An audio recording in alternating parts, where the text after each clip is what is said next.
Welcome aboard for this afternoon's session. We're putting a special spotlight on the issue of organ transplantation and current issues that are happening here in Washington, D.C. and across the country.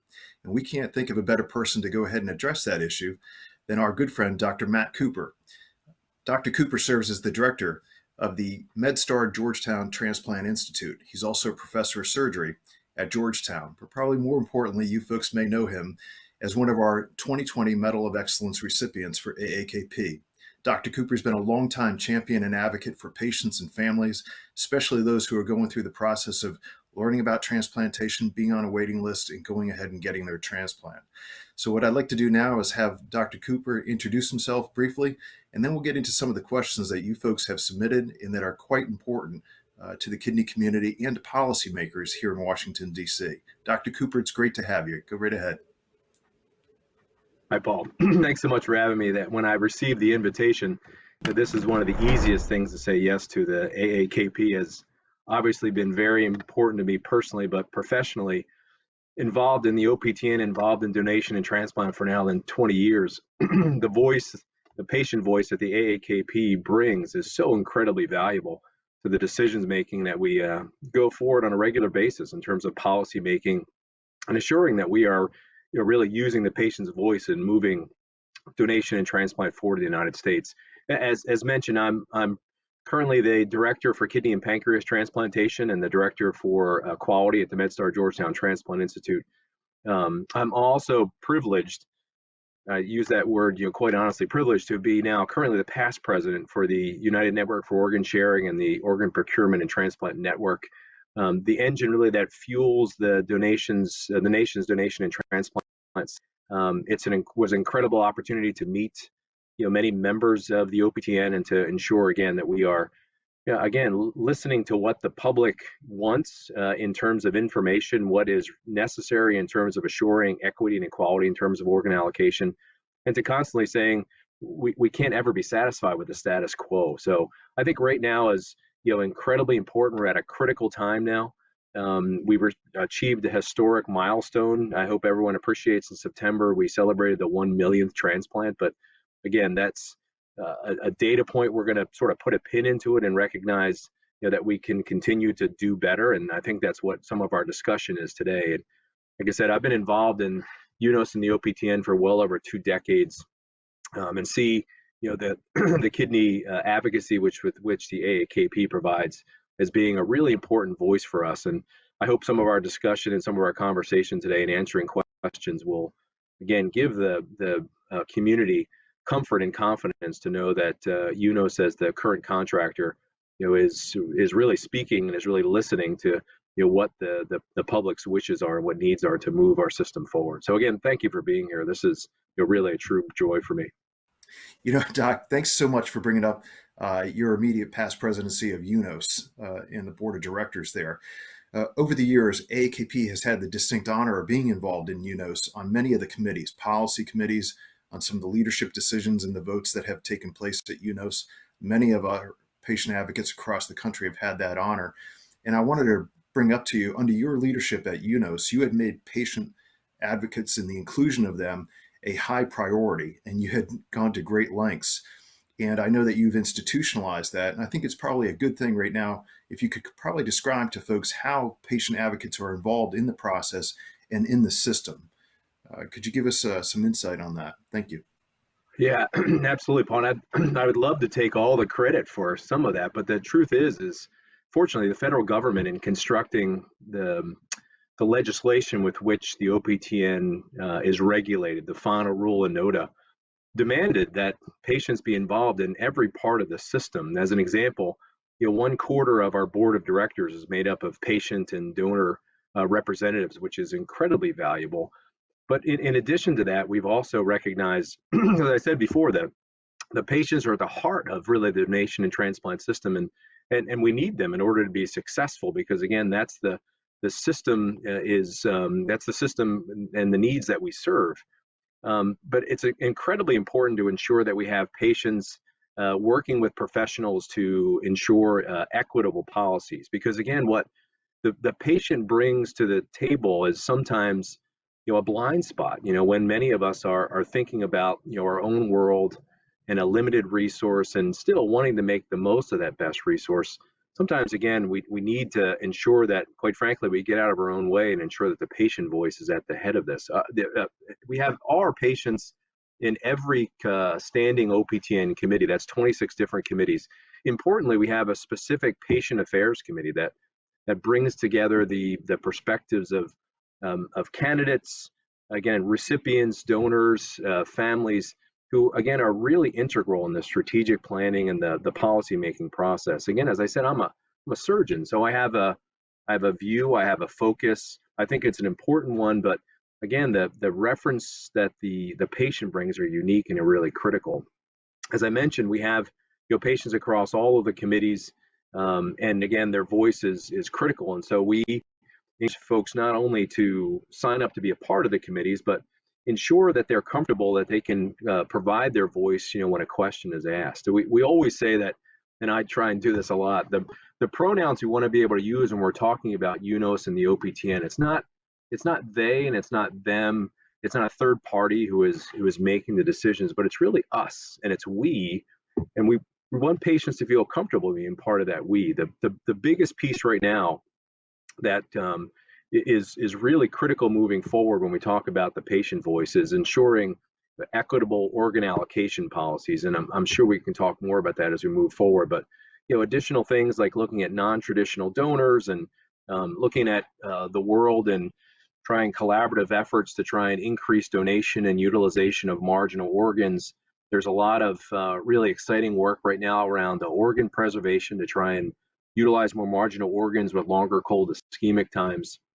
But again, I think some of the things that we certainly want to celebrate when we talk about the OPTN and UNOS's success over the last 50 some years is, again, the fact that although that 1 million is a point in time we want to celebrate, the last 15 years, over half of those have been completed. And so we think the rate of transplant is going to be even more successful moving forward. As an example, the new allocation policy that went into place just recently, we increased by 16%. But 2021 in specific was a really spectacular year. Over 41,000 transplants. That represents the 11th year in a row that we've had an increase in the numbers of transplants. Kidney, liver, heart, they all had volume-setting records. So again, the enthusiasm, the excitement, I hope, is there. I think, again, there's incredible opportunity for patients to continue to be involved in this. And again, it's not a token wish. I am quite sincere in saying that we desperately want the AAKP. We desperately want patients. We desperately want donor families to want to be part of the process, because again, we're better at policy making. We're better at continuous improvement when we have their voices. So let me ask you a question. So you've got the background of UNOS and OPTN. You have the background, obviously, coming out of Georgetown, but you're also very involved in the American Society of Transplant Surgeons and other organizations, National Kidney Foundation, one of our allies. And so when you take a look across the full spectrum, what would you say the highest focus has been over the past year and looking ahead for the next year for the kidney transplant community? Yeah, thanks for that question, Paul. I think, again, we're continually thinking about how to make the most of a valuable resource. We call it the gift of life, and it truly is that. And I think the most recent focus has been the new kidney allocation system, which is now 18 months in existence. It's hard to believe it's been that long. And we watch that closely. Important for everyone to realize that every policy that is approved, there's a continuous reevaluation and assuring that we've met the expectation that there's been no unintended consequences. And for folks, just simply, we removed what used to be a geographical barrier and distribute kidneys based upon a donor service area and a region, and moved into something we call a circle-based policy, where the donor hospital is at the center, and then 250 miles around that circle is where patients who have programs that are within that circle, patients have sort of first access to the organs. But we still realize that's imperfect as well, and we can talk about continuous distribution as the future. But the purpose is because, again, the final rule says that we cannot limit, and we should not limit, accessibility to organs based upon geography. And so this circle-based policy, CAS 250, as we've sort of mnemonically called it, has again already resulted in improvements in equity. It's increased the numbers of transplants, as I said, by 16%. Importantly, we saw folks that were waiting for over 3 years, their increase was about 36%, which again is appropriate. We want to get the right organ to the right patient to the right time, which is often those that are most in need. I have some statistics that I think are important to share. Specifically, if you look at the increases, we increased by 23% for Black candidates, 29% for Hispanics, 20% for Asians, 63% for pediatrics, and almost 80% for highly sensitized patients. I mean, that's what we intended to do. That's what the expectations of these new policies were expected, and fortunately, they've shown that. But what I think is really important is that when we talk about access, we're often talking about access to organs once patients are listed. And we're working now with our partners at HRSA to look at more holistically the patient's journey and try and increase access to transplant wait list, which is a big problem. And we know it's a black box. And right now the contract starts when people are listed, but we're working now to be able to get more information further upstream to get more access to data that would allow for better equity in getting people access to the lists. The one other thing that I think I'm really proud of most recently is the board's passage of a race neutral EGFR, with which, again, you mentioned before, the National Kidney Foundation was a big part of that, to assure that particularly Black patients are not being prevented from getting listed early enough when using a race based equation. And so that was passed most recently, and I think that was again a huge move forward, and something again which as the at that time the board president, I was incredibly proud to move forward. So we still have a lot more to do, but I think as we continue each version of allocation, we get more and more transplants and we get greater and greater equity. Yeah, no, I'm glad that you brought this up, because we're very proud of the fact that our current president, Richard Knight, has been a longtime advocate for the Black community, but for all communities, really. And it's one of the anchoring principles of AAKP is that we believe in patient care choice, especially in organ transplantation. And what we mean by that is every single patient deserves a choice. And when it comes to some of the issues that are opaque and that are not clear, we need greater clarity and greater transparency on that. And Richard's absolutely done a fantastic job. Our national ambassadors, many of whom are also involved with NKF.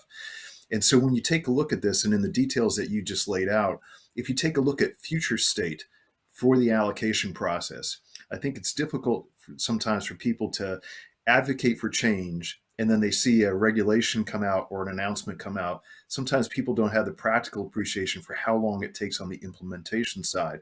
But let's say we get this phase well underway as it is with implementation.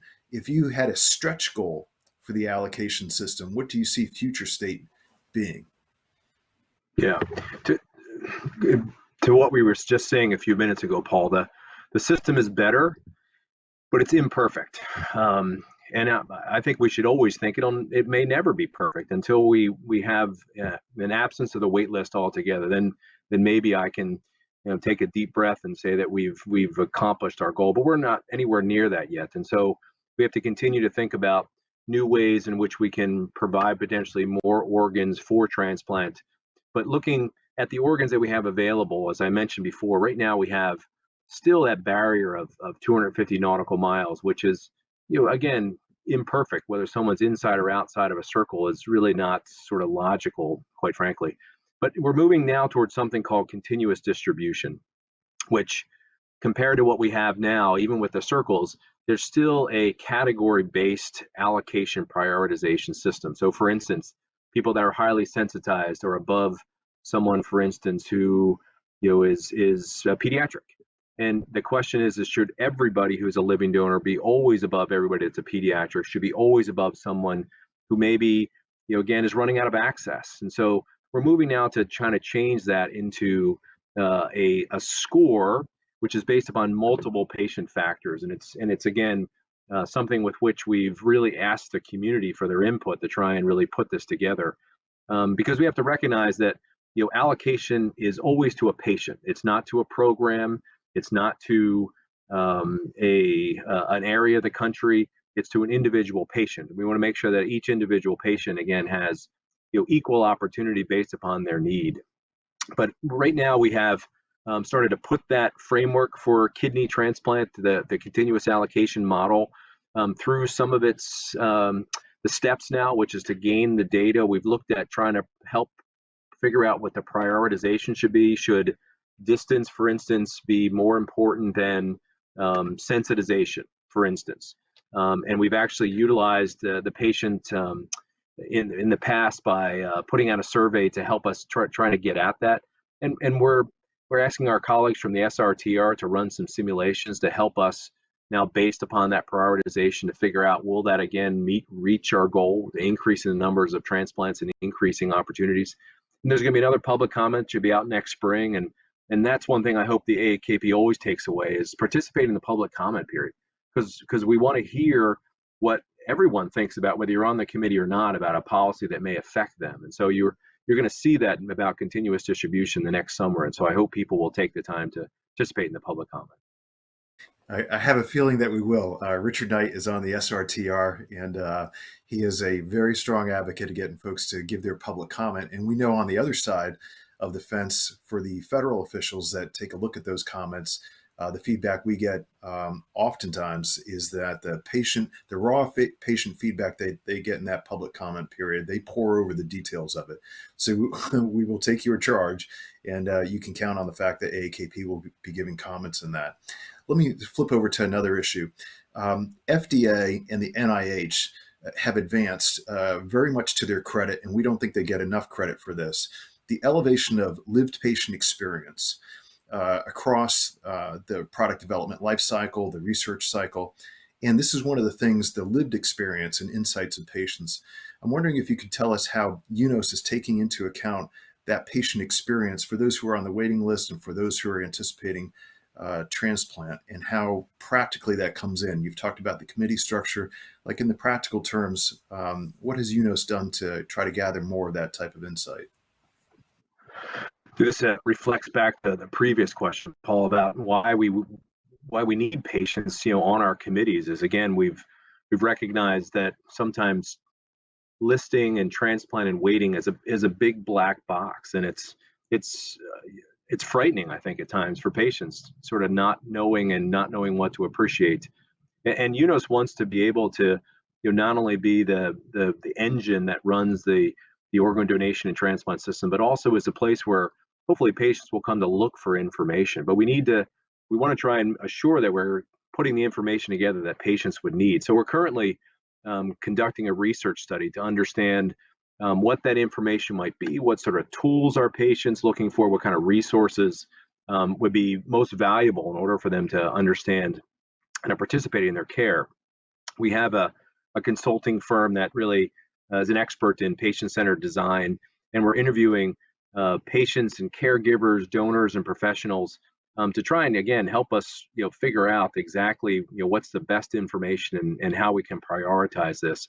And most importantly, to sort of help patients, I think, navigate what is just a tremendous amount of information that they continue to gather through the process. And again, to us is probably sort of second nature, but to the patient, it's at times overwhelming. And so we want to continue to assure that UNOS is a patient-focused organization.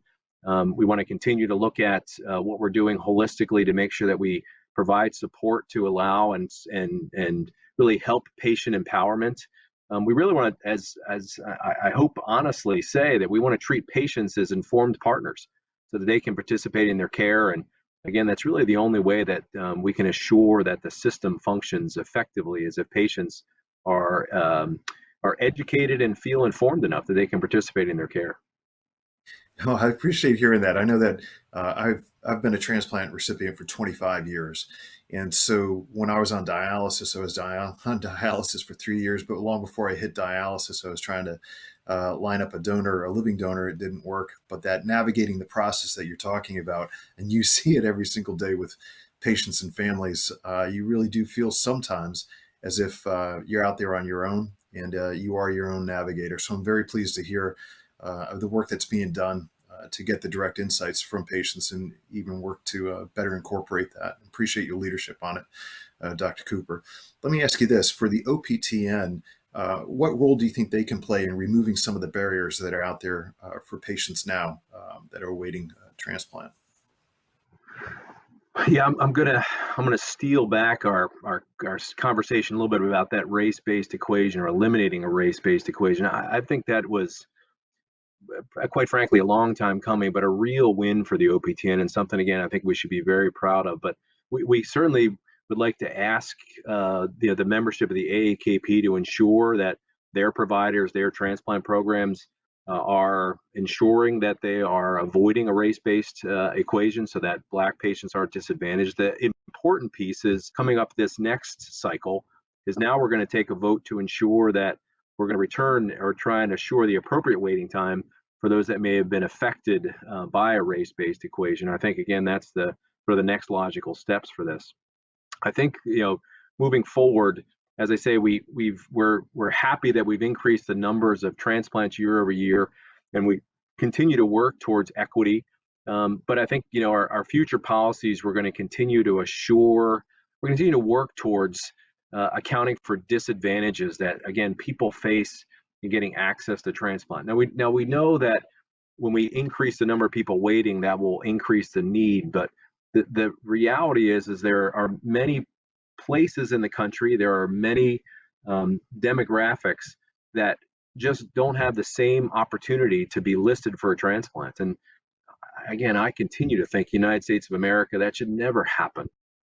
And so again, I'm excited to see this work we're doing with HRSA to look at social determinants of health, to try to gather more data, and to begin to keep, in some ways, transplant centers accountable for what their listing practices are, what their percentage of active patients are on their wait list, and make sure again that we are ensuring that patients with kidney disease, we're not just focusing on the transplantation, but we're focusing on the entire journey. And I think that is something that patients have asked for a long time, and rightly so, and we're demanding that of ourselves. And so that's in the future something that patients should be very excited to see happen.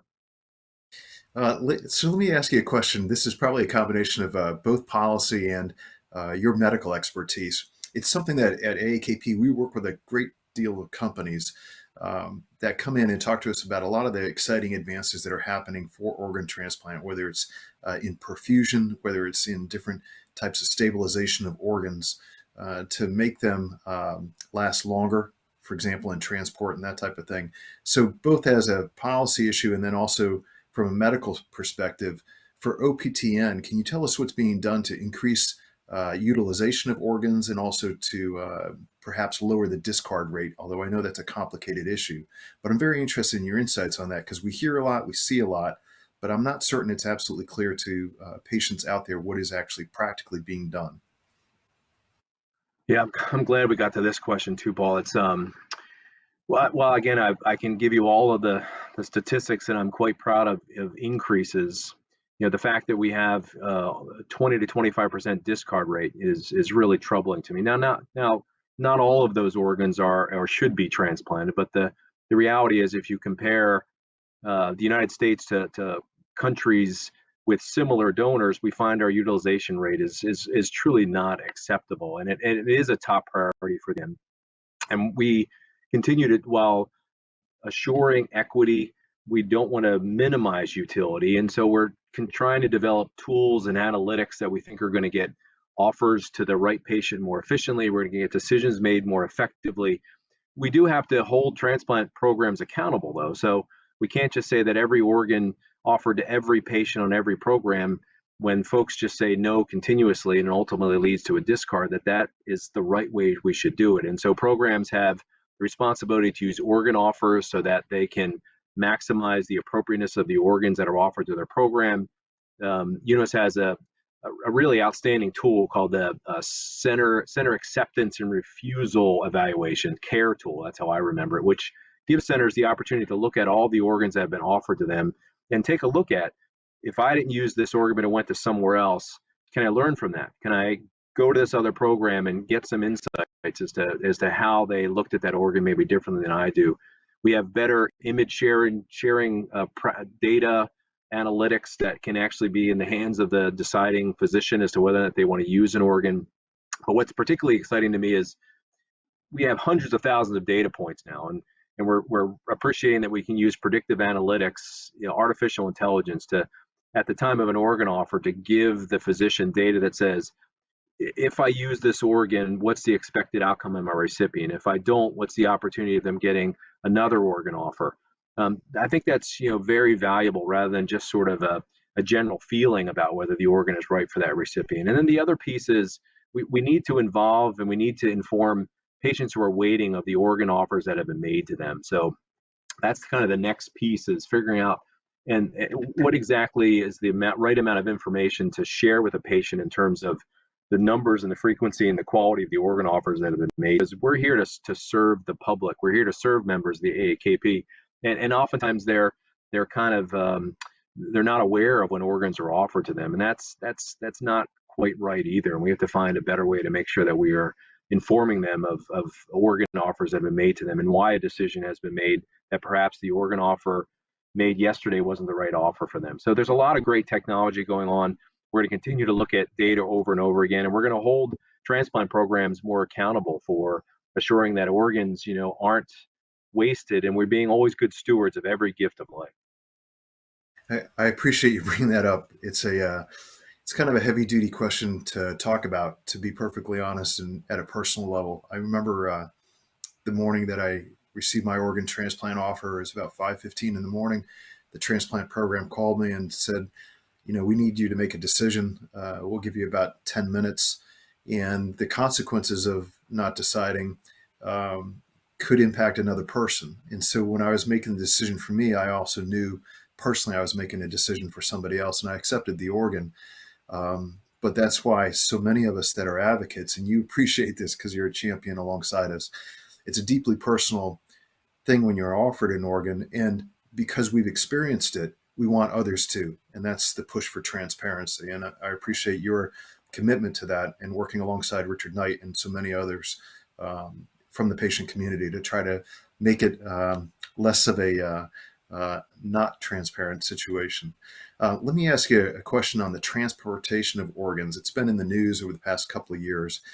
And I think it's very easy for people in an era of Amazon to think, hey, I order it today and I get it tomorrow.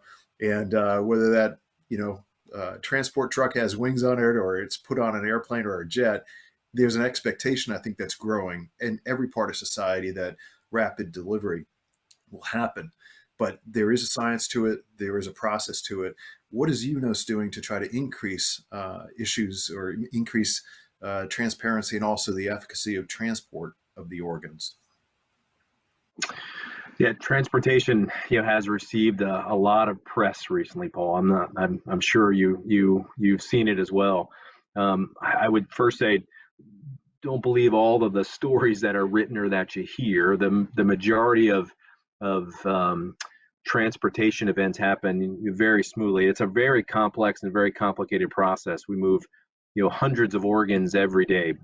Hundreds to thousands of organs every day. And we, meaning really our organ procurement organization colleagues, who, quite frankly, I don't think get enough credit for all the work that they do. But let's also appreciate the fact that there should never be any organ that is lost because of a transportation problem.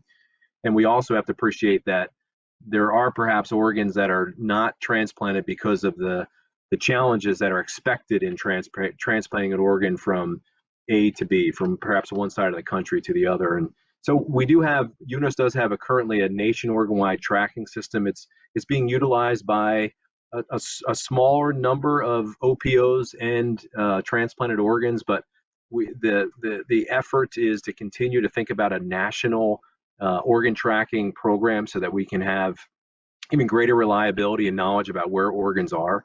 The biggest challenge that I think members of the AAKP should appreciate is that we as the OPTN don't have the ability to regulate commercial transportation. So as much as I would like to say, Delta and American and United, you must do X to make sure that the organ gets from one to the other. We're really dependent upon the schedules of the commercial airlines. And two events really affected us, obviously.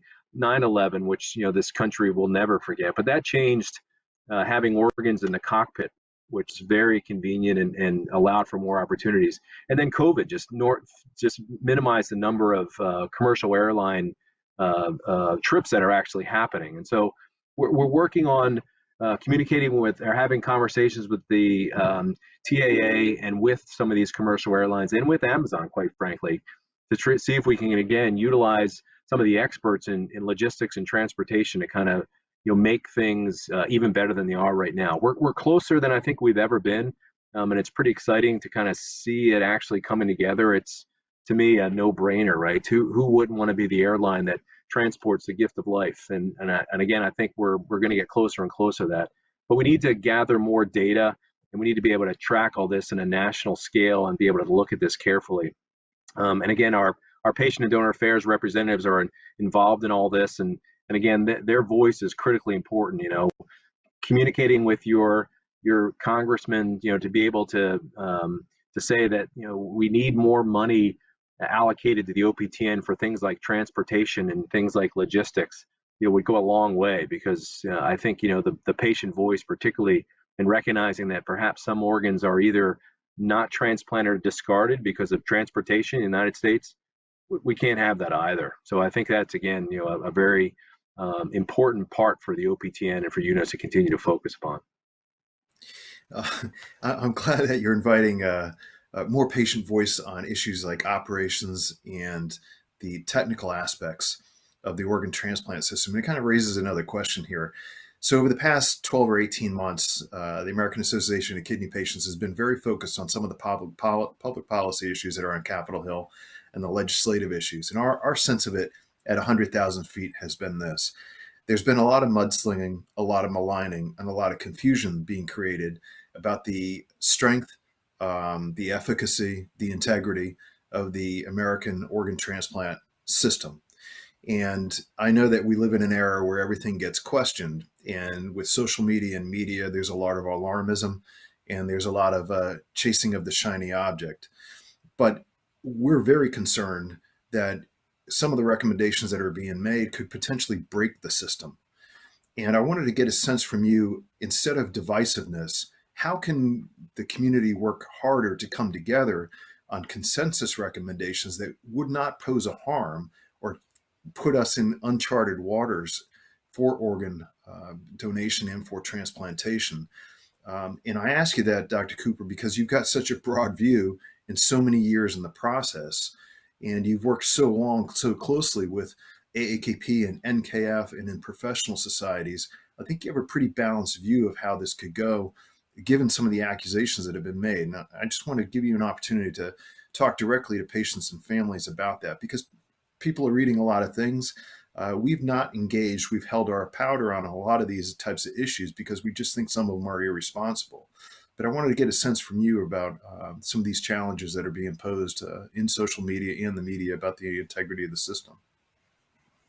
Yeah, I thank you for that opportunity as well, Paul. I mean, I think we should start by saying let's recognize that, again, until we have eliminated the wait list and we have organ availability for anyone in the United States who needs one, we have to continue to appreciate that we have to work towards continuous improvement, always.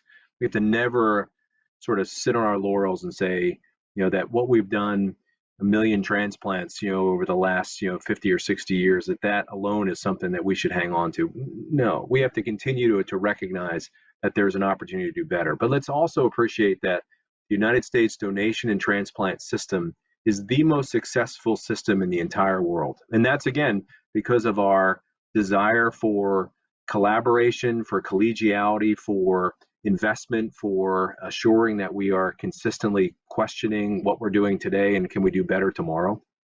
But again, some of the things you mentioned that are sort of proffered in the local media and even some things that have happened on Capitol Hill, quite honestly, are not only disturbing, but really challenge the opportunity for us to continue to move forward in self-regulation and self-determination. We have to recognize that the system is just that. It's not a single group It requires the cooperation of donor hospitals, organ procurement organizations, transplant programs, patients, recipients, donor families, and everybody saying it's imperfect, but we're not. The answer isn't to completely break the system apart, but it's to continue to think about ways in which we can make a difference and we can move forward. Now, we continue to want to work with our federal partners, with Congress, and anyone else who is interested in saving the lives of as many people as possible. And we realized, again, we can't stay siloed to do this. One of the, I think, the important documents that hopefully membership of the AAKP can get their hands on and take a look at was the National Academy of Science, Engineering, and Medicine, the NASEM report, was actually put out some really, I think, spectacular opportunities for us to look at. Many of it we're already doing at the OPTN, but there are, I think, some really critical things that I think can build an even stronger system, and including, as we talked about before, things about getting people more information to get people listed rather than just to focus on when they get transplanted. But again, I think it's important for everyone to take away that UNOS is interested in working with HRSA, with HHS, with CMS, with the intent that everybody's going to come to the table and say, maybe it's important for me to give a little to try and ensure that we get a little more for patients. We have to make sure that we are understanding what exactly the limitations are, that the note in the final rule may put on us. We have to continue to think about maybe we need to invest more in donation and transplant, rather than sort of point the finger and say, that's imperfect, and then sort of sit back and say that's for someone else to figure out the answer for. So I'd ask, if I could, I'd ask the membership if you are interested, and I'm sure you are in participating in this. It's your voice means a lot. Let your member of Congress know, especially if they serve on the Senate Finance Committee, if they serve on the Committee for Health Education, that again, this is important to you. That it's not about destroying the system. It's about trying to make the system more effective, more collaborative, and let's just stay away from putting things in the media that sort of question, whether or not, the U.S. donation and transplant system is doing well. It is doing very well. And I think, we don't want to lose the public trust by trying to, get the next Pulitzer Prize or by 15 minutes of publicity at the Senate Finance Committee. That doesn't help us. There's many other things that we can do to be able to move the system safely and get us more effectively doing more transplants. And again, I think opportunities to get people engaged and recognize that their voice is important, like the conversation we have today, is critically important. And so I'm really pleased to have had this opportunity. Well, I tell you what, Doc, it's one of the things that is the purpose of our policy summit this year. Is we've worked alongside many organizations here in Washington for many years. But what we're doing with this policy summit is we're trying to bring in as many perspectives as possible, because for 2023 and 2024, we're going to be unrolling a national kidney patient focused policy agenda where we say straight off, here are the priorities of the patient community, and we will work alongside any ally, but in particular on organs and organ transplantation and making those available to as many Americans as possible. We want to work alongside organizations like UNOS and others, and professionals like you and societies like ASTS and AST, NKF, to make certain that patient voice is included.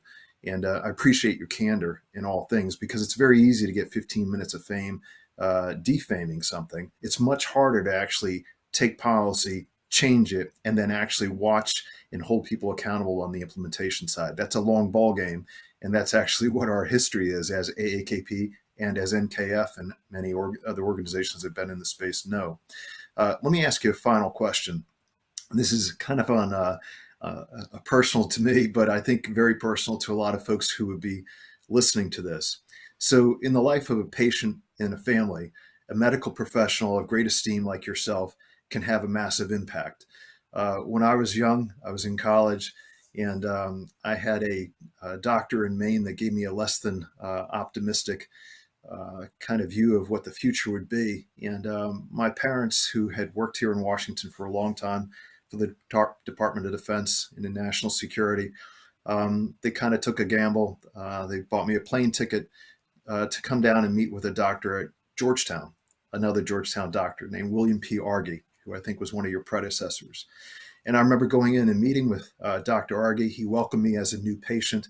I told him what had been told to me, that I had a life expectancy that would be short, and that I didn't have very optimistic news. And I was a little bit upset as a young guy. And he looked at me and he said, "What do you want to do?" And I said, "Well, I want to serve my country. I want to work in politics. I want to work at the White House." And he clapped his hands together and he said, "Great, you're going to do that. And along the way, you might need dialysis. You'll get an organ transplant and you'll keep going and it will be fantastic." And that was in 1985. And I've never forgotten it. I've never forgotten the impact that a doctor with great skill and great esteem and a sense of optimism who listens can impart to a patient. And I wanted to give you this opportunity for those who are listening, who are going through many of these challenges and their families, as a professional who's been in the arena, fought the policy fights, but most importantly, held organs in his hand and looked at patients directly in the eye. Do you think this is an optimistic time for kidney patients based on what you've seen and in the future? And can you impart that sense of how you feel as a professional and as a person to those folks who are out there watching and listening today? That's a great question, Paul. I had the benefit, and I believe you're still young because I still feel like I'm young. I've been now 20 years, in the field of transplantation, and the things that have happened over those 2 decades are really incredible. To be able to think about, for instance, transplanting an individual who is HIV positive, to think about potentially utilizing Hep C positive donors for negative recipients, to see the advancements in living donation, the really explosion of paired kidney exchange, and even things like donor protections, and again, all of the things we talked about before, the advancing American kidney health as an executive order, the laser focus on assuring attention to the needs of kidney patients, the many organizations, AAKP leading that, of assuring that the patient voice is part of the decision making and part of the consideration and policy development. And again, sort of being with UNOS and being with OPTN, and the 800 or so volunteers that are part of that organization, who again volunteer, bring an incredible amount of passion and enthusiasm for what is not only their life's work, but also the people that are typically sitting in front of them that they want the best for as well. I'm incredibly optimistic. I think the future for patients with CKD and ESRD is incredibly bright.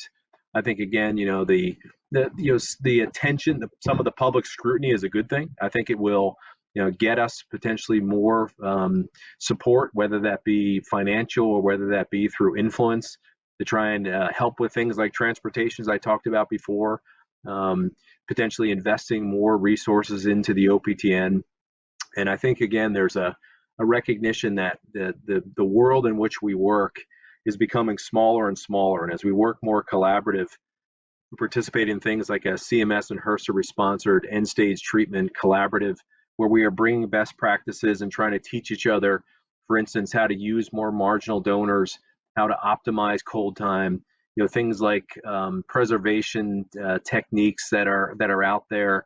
It's just a really exciting time, and I'm happy to be a part of this ride. And I think again, people should be very, very optimistic about the future of our world and of our field, but don't let that be any kind of indicator that we are ever going to be satisfied. If folks are unhappy, or if they believe that things aren't sort of moving fast enough, or there's a blind spot that we're missing, that's what the patient voice is for. We need you to challenge us. We need you to throw the challenge flag, to participate in public comment, whatever that might be. But again, I think again, this is a really exciting time. And again, the AAKP and the desire to try and again continue to be a valuable partner out in front, to try and assure that we are constantly thinking about how we can do better. there's no greater organization. It's been a privilege to be associated with it. It's been a privilege to be recognized and I hope I can continue to be a trusted partner whenever there's a need. Well, I tell you what, Doc, anywhere, anytime in the battle to advance transplants and improve kidney health overall for patients, you have an ally with AAKP. And I appreciate you taking the time and being candid and giving your expertise. Our following is not just among patients here in the United States, it's global. And we have a lot of professionals that work alongside us like yourself. And we're honored to have you today and to give some optimism to folks and really some insight on some of the key details that are moving. You're always a champion. We appreciate it. And thanks for always being such an optimist for those of us who are in the arena alongside you. It means a lot. And we're honored to have honored you in 2020, and we continue to do so. So thank you very much, Dr. Cooper. It's been a pleasure. Thank you, Paul.